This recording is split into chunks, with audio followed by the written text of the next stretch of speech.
Hello everyone, আসসালামু আলাইকুম। সবাই কি অবস্থা, কেমন আছো? তো দেখতে পারতেছো গ্রামের বড়ই, যেটা আমি শুকাইছি লাল লাল হয়েছে, তো এটা এখন আচার করব। আর এই বড়ইগুলা কোথা থেকে আসছে জানো? এই বড়ইগুলো আসছে সেই নেত্রকোনা থেকে।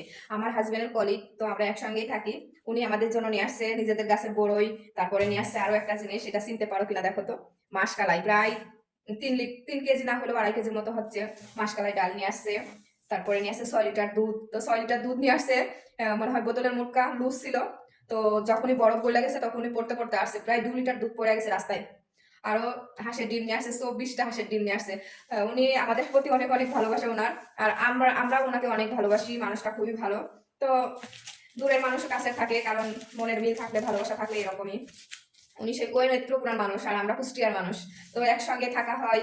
আর হাজবেন্ডের কলিগ, সেই ক্ষেত্রে ওনার আন্তরিকতা ভালোবাসা অনেক বেশি, আর আমরাও ওনাকে অনেক ভালোবাসি। তা আসলে উনি অনেক ভালো মনের মানুষ। তো সেই নেত্রকোনার জিনিস খাইতেছি। তারা আসলে কতটা ভালোবাসছে, ওনার মা বলছিল আমাদের যাওয়ার জন্য, নির্বাচনের সময় যাওয়ার জন্য আর কি। ও ছুটি পাইছিল সবাই 4 দিন করে। তো ওই সময় নির্বাচনের ছুটি পাইলে নিজেদের দেশে যাব ভোট দেওয়ার জন্য, যেহেতু আমরা দেশে গ্রামে, আমাদের জেলার ভোটার, কুষ্টিয়া জেলা। তো ভোট দিতে গেলে আমাদের জেলায় যেতে হবে, ওনাদের জেলায় গিয়ে তো লাভ নাই। তো আর তাছাড়াও আমার বাড়িতে যাওয়া জরুরি ছিল। ওই সময় আমাদের বাড়ির কাজ চলতেছে, যেটা দেবর ঘর করতেছে। তো বাড়ি ভাঙা পড়তেছে, যেহেতু আগে শ্বশুরের ঘর ছিল, সেই ঘরে আমাদের জিনিসপত্র ছিল। তো ঘর ভাঙা যেহেতু পড়তেছে, জিনিসপত্র অবশ্যই সরাইতে হবে। তো ওই জিনিসগুলো সরানোর জন্যই আসলে বাড়িতে যাওয়া হয়েছিল। আর আমার শাশুড়িও আমার জন্য অনেক কিছু দিতে গেছিল। আমরা গেছি, পরে ধান ভাঙায় নিয়ে আসছে। সিদ্ধ করা ছিল ধান। তো ভাঙায় নিয়ে আসছে, চাল দিবে। তারপরে পিঠা খাওয়ার চাল দিবে। আমাদের গাভী আছে। তো দুধ দিতে গেল। পরে আমরা কিছুই আনি নাই, কারণ ওই সময় গাড়ির মানে সিট পাই নাই, কোনো টিকিট করতে পারি নাই। ওই জন্য ভেঙে ভেঙে আসা, এত কিছু টেনে আনা সম্ভব না, তার জন্য কিচ্ছু আনি না বাড়িতে। একবারে আমরা গেছি খালি হাতে, আসছি খালি হাতে। যেহেতু টানা সম্ভব না হাতে করে, গাড়ি সিট পাইলে বাড়ির কাছ থেকে একবারে বাজার থেকে আমরা গাড়িতে উঠি, সুন্দরভাবে চলে আসতে পারি ঢাকা গাবতলী। গাবতলী থেকে আবার গাড়ি পাইলে আমরা বাসা পর্যন্ত পৌঁছে যেতে পারি।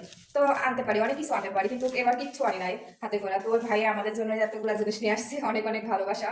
তাই তোমাদের সঙ্গে একটু শেয়ার করলাম। আসলে দূরের মানুষও মানে আন্তরিকতা ভালোবাসা থাকলে এরকমই হয়, দূর থেকে অনেক কিছু টেনে আনছে। হ্যাঁ, তো বড়িগুলো এখন আচার করব আমি। একবারে কাঁচা মানে পাকা বড়ই, কিন্তু সবুজ ছিল। তো এখন এই যে লাল হয়ে গেছে শুকাইছি কারণে। তো এখন এই বড়িগুলো আমি আচার করব, তোমাদের সঙ্গে শেয়ার করব। দূরের মানুষের ভালোবাসার জিনিস, অনেক অনেক ভালোবাসা তার প্রতি, তাদের ফ্যামিলির প্রতি। কারণ তারা, তাদের ফ্যামিলির লোকজনও যে আমাকে ভালোবেসে এই জিনিসগুলো পাঠাইছে, তাই তো। তো এটাই আর কি, তোমাদের সঙ্গে একটু শেয়ার করলাম। সবাই ভালো থাকবা, সুস্থ থাকবা, আর আমাদের জন্য দোয়া করবা। আল্লাহ হাফেজ। বাই।